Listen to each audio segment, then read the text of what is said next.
Eh bien bonjour à tous, c'est Ketal et bienvenue pour une nouvelle vidéo sur Marvel Champions.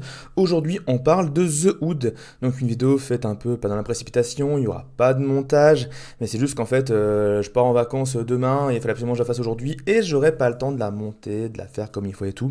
Donc on aura une vidéo un peu simple pour ce coup-ci, tout comme le personnage qui est juste un criminel lambda qui a assisté à une bataille entre je crois Spider-Man et Daredevil et Electro, c'est ça, mais qui a eu des bottes magiques, une capuche magique, et qui va justement venir nous casser les pieds. Donc The Hood, un pack qui va être très important d'acheter, je vous préviens à l'avance, ce pack, vous allez voir, c'est de la bombe. Je pense que il est dans le top 3 des choses à acheter en premier quand on veut jouer à ce jeu.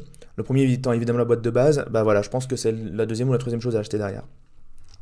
Donc The Hood, qu'est-ce qu'il a de spécial? Alors premièrement, voilà, on en parle un peu dans la news, il faut savoir que The Hood va venir avec 9 scénarios modulaires en plus, ce qui fait déjà énormément de modularité dans votre jeu. Vous pouvez jouer comme ça avec un peu les trucs que vous voulez, vous pouvez faire des scénarios avec différentes cartes, ce qui va renouveler le challenge, très intéressant. On verra à la fin qu'en plus de The Hood et des 9 scénarios modulaires, il y a aussi une petite particularité à ce pack, c'est ce qui le rend si important à acheter, mais on verra ça tout à l'heure. En attendant, on va un peu regarder les cartes. On va toujours, comme d'habitude, commencer par regarder le méchant The Hood, 14 points de vie, 1-1, donc des stats un peu nuls. Et il a une capacité spéciale, un peu comme Black Panther, ça va se déclencher via des cartes seulement, cette capacité. Cette capacité dit qu'on défausse la carte du dessus du deck de rencontre. Et si jamais cette carte n'est pas une carte The Hood, on se la prend en carte face cachée dans la tronche. Donc on va se manger des cartes en rab. Et vous allez me demander comment est-ce qu'on se prend des cartes en rab dans la tronche, c'est avec d'autres cartes. Mais avant toute chose, il faut savoir une chose très particulière par rapport à ce scénario. C'est que, avec justement sa manigance principale, la 1A, quand vous regardez le content, vous voyez que on a des trucs classiques, donc The Hood 1 ou 2 et 3 si jamais on joue en expert, comme d'habitude. On a donc le pack de The Hood, le stat standard de rencontre, et rien d'autre. Parce qu'en fait, c'est au setup. On va choisir 7 sets modulaires qu'on va mettre de côté.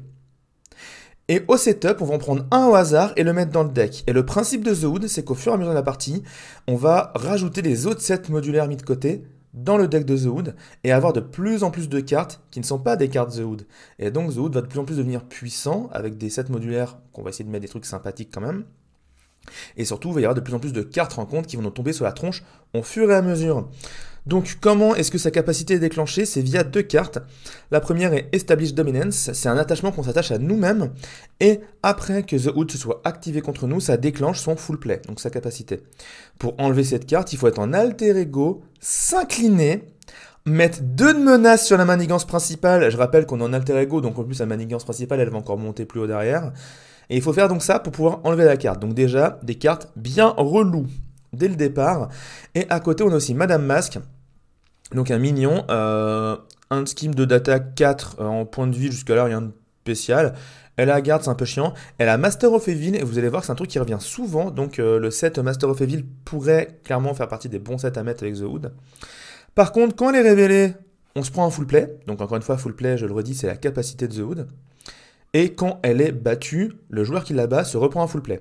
Donc on va se demander du full play dans tous les sens, et donc plus la partie avance, encore une fois, plus il va y avoir de sets modulaires dans le deck de The Hood, et donc plus on va se manger des cartes rencontres.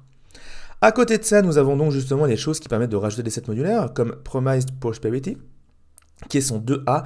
Alors on voit pas les phases B de ces sets de ces manigances principales, c'est un peu dommage, mais voilà, on voit que la 1A ça te rajoute un set modulaire, que la 2A aussi quand elle arrive te rajoute un set modulaire, donc il va falloir faire attention. L'autre chose aussi, c'est que vu que The Hood a tendance quand même à faire défausser beaucoup de cartes de son propre deck, et qu'au début il n'y a pas grand chose dedans, on va se manger sa race de tokens d'accélération, de jetons d'accélération, et là aussi par exemple ce 2A vous met un token d'accélération quand vous y arrivez. Donc il va falloir faire très attention à la menace pour pas se faire ensevelir sous les sets modulaires en plus qui arrivent, des cartes rencontres, des jetons d'accélération, et ça cumule, et c'est la mouise.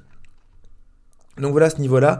Et l'autre chose qui pourrait être rigolote, par exemple, c'est cette petite treachery, donc cette petite trahison.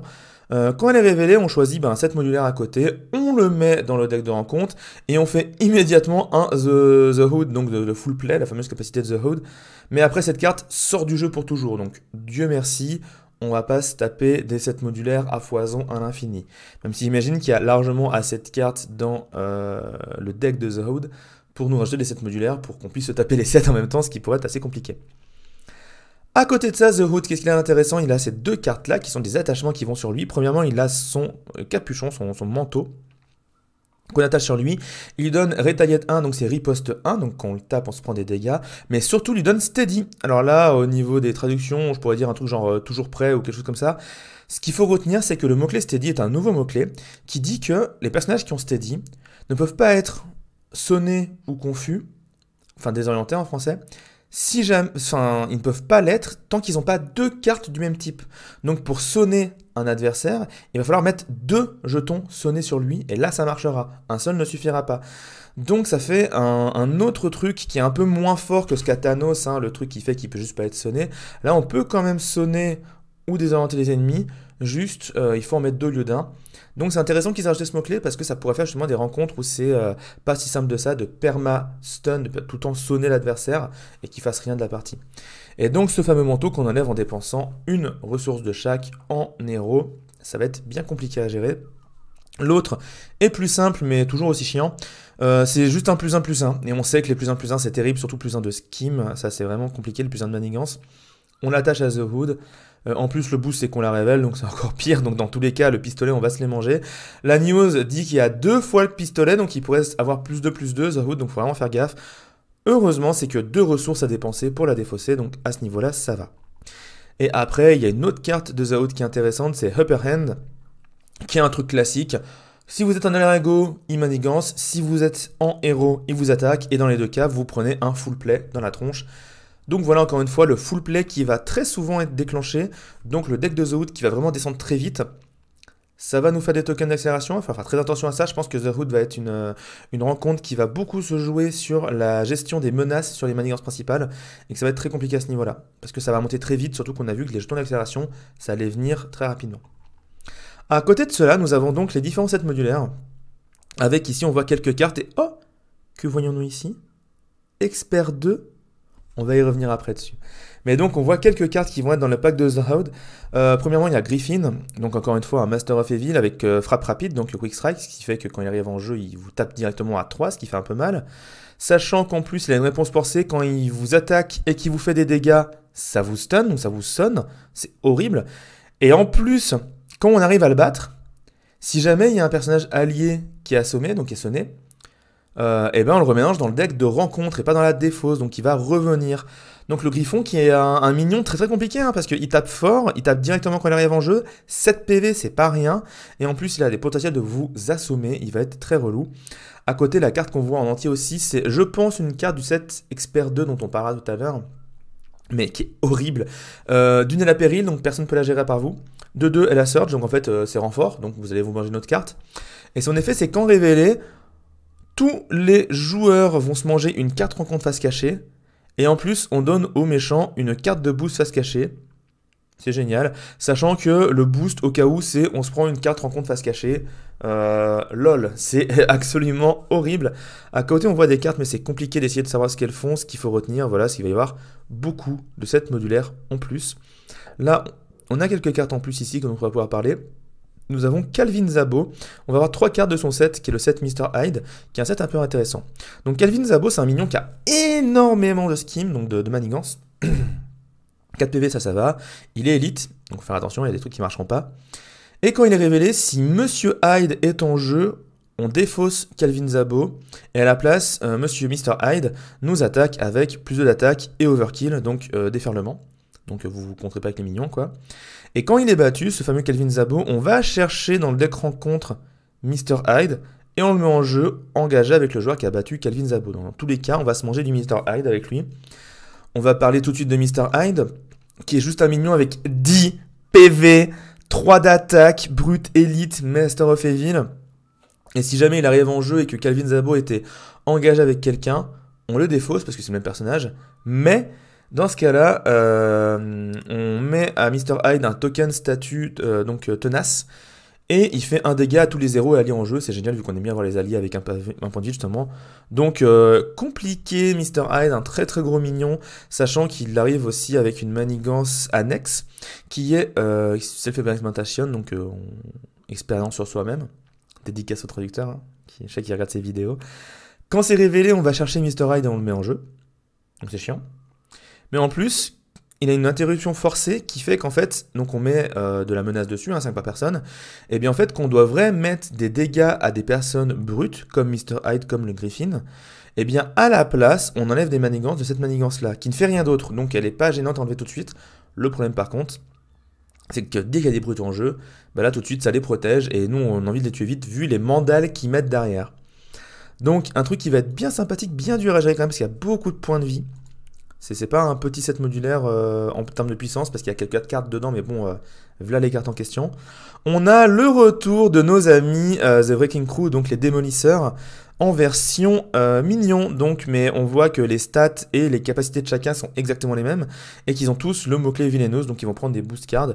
Donc encore une fois, ça va ajouter des trucs un peu très très compliqués à gérer. On voit pas leur PV à tous, mais là par exemple lui il a 7 PV on voit, donc ça va pas être rien quand même à gérer. Ils vont être bien embêtants j'imagine. On voit qu'on a d'autres mignons, on a Boomerang, 5 PV, encore une fois Master of Evil. 2 de compte, ça va. Par contre, quand il arrive en jeu, il fait un dégât à tous les alliés que tu contrôles. Et si jamais il arrive en boost, tu choisis un allié et il lui met 2 dégâts. Donc un mignon qui va être bien embêtant, clairement. Shocker qui est horrible. Quand il est attaqué, on assomme le personnage attaquant. Et c'est une réponse forcée. Donc, fort heureusement, si on le tue en un coup, on va pas être assommé. Mais dans le cas contraire, si tu as des petites attaques et pas des grosses, ça va être très dur de le tuer d'un coup. Fort heureusement, c'est que sur les attaques. Donc, si tu lui mets des dégâts en dehors des attaques, ça peut passer. Mais à côté de ça, on a quand même un boost sur lui, dans tous les cas, qui fait que ça assomme le personnage avec la plus grosse valeur d'attaque. Ça va souvent être le héros, j'imagine. Pas forcément, tu me diras, avec certains mignons, mais bon. Quand même un personnage qui va être assez relou aussi. On a Crossfire, qui vient du Crossfire Crew. Alors déjà, c'est un héros 2-2, 4 points de vie, ça va encore. Il a quand même frappe rapide, donc il va quand même mettre les 2 dégâts directement dès qu'il arrive en jeu. Mais surtout, quand Crossfire attaque, il attaque toujours le personnage amical qui a le moins de points de vie. Et ça, c'est chiant, parce que même s'il est en face de toi, ça veut dire qu'il va attaquer à table. Le personnage amical avec le moins de points de vie, si vous jouez en multijoueur, ça peut attaquer le mec que vous avez laissé à un point de vie, mais qui est en alter ego.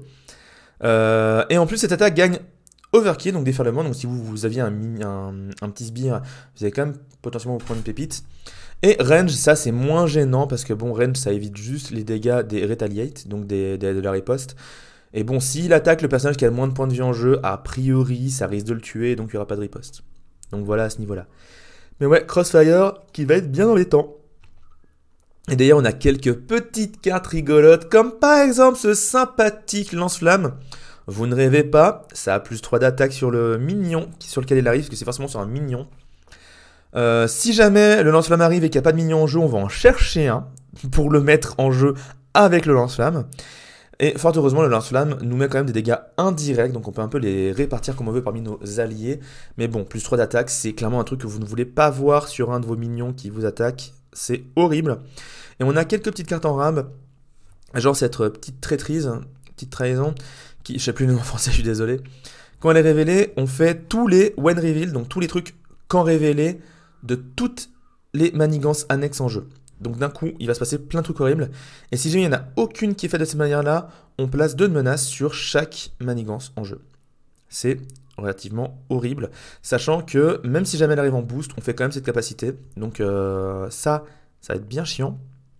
Et à côté, on a encore un autre truc, qui est un environnement qui va rester en jeu, en l'occurrence. Et cet environnement-là, il a renfort, parce qu'évidemment, c'est pas drôle sinon. Et quand il est révélé, on défausse tous les autres environnements de type setting en jeu. Je pense que le set modulaire dont il vient, Street of Mayhem, possède en fait 4 settings différents et qu'en fait on va jongler entre eux, un peu comme les environnements de l'homme absorbant, si vous vous souvenez de la campagne de Crâne Rouge. Et qu'est-ce que ça fait de spécial? Tous les ennemis en jeu gagnent des icônes d'accélération. Donc ça c'est terrible, la menace va monter très très vite.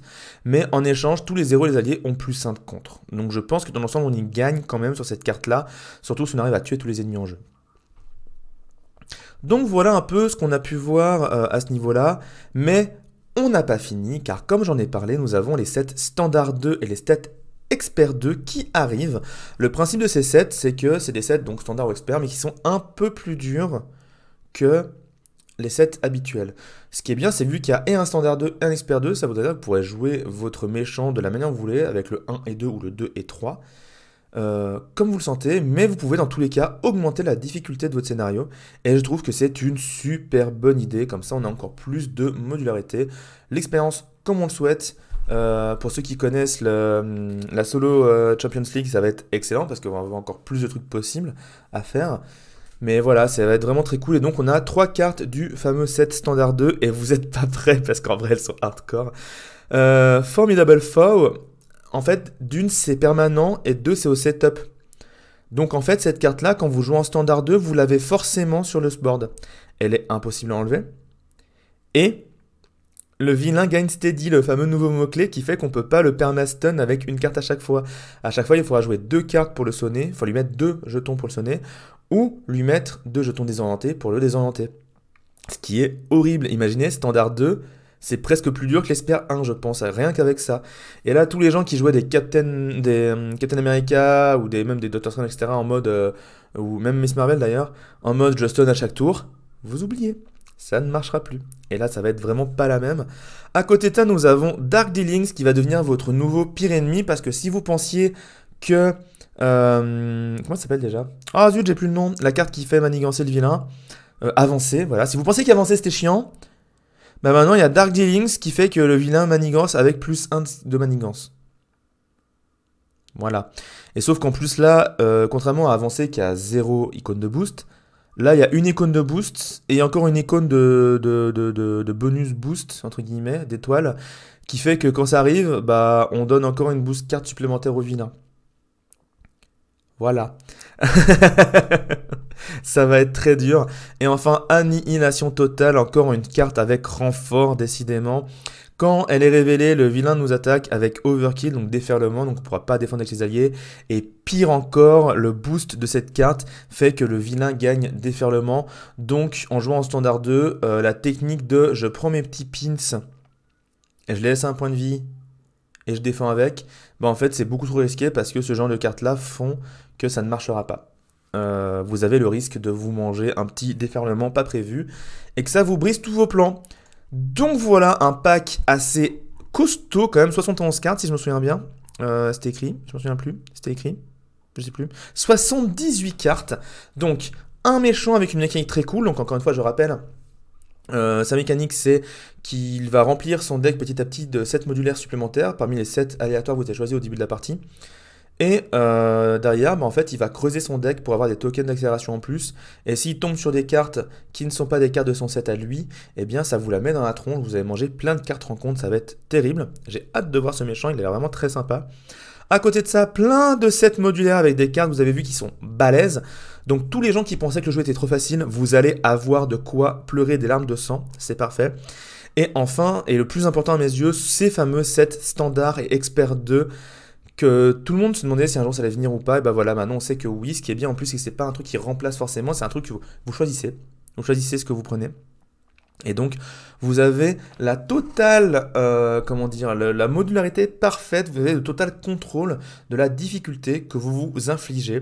Et ça, je trouve ça excellent, surtout que ça fait toujours plus de modularité, je le dis plein de fois, mais j'insiste, c'est vraiment un truc qui est fort dans le jeu parce qu'on peut faire en sorte de ne jamais jouer le même scénario. Là, c'est encore plus le cas, on a plein de sets modulaires, on a ces fameux différents modes expert standard, expert 2, standard 2, blablabla.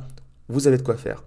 Sur ce, ça aurait été une vidéo plus courte que prévu, mais en même temps on parle de vilains et pas de héros, donc forcément on a moins de cartes à review en général, ou tout du moins on passe moins de temps dessus. Mais j'espère que cette vidéo vous a plu, n'hésitez pas à vous abonner. Quand je fais cette vidéo, on est à 3 abonnés des 300, et donc de la fameuse vidéo Miss Marvel, 5 bons points et 5 mauvais points, je compte sur vous. Je rappelle aussi, si vous désirez rejoindre le Discord francophone, le lien est sous la description de cette vidéo. Et donc voilà, bah les pouces bleus, tout ça, les abonnements, je vous laisse faire comme d'habitude, je suis pas trop relou. Je vous souhaite juste un bon week-end, jouez bien et faites attention à vous. Ciao tout le monde.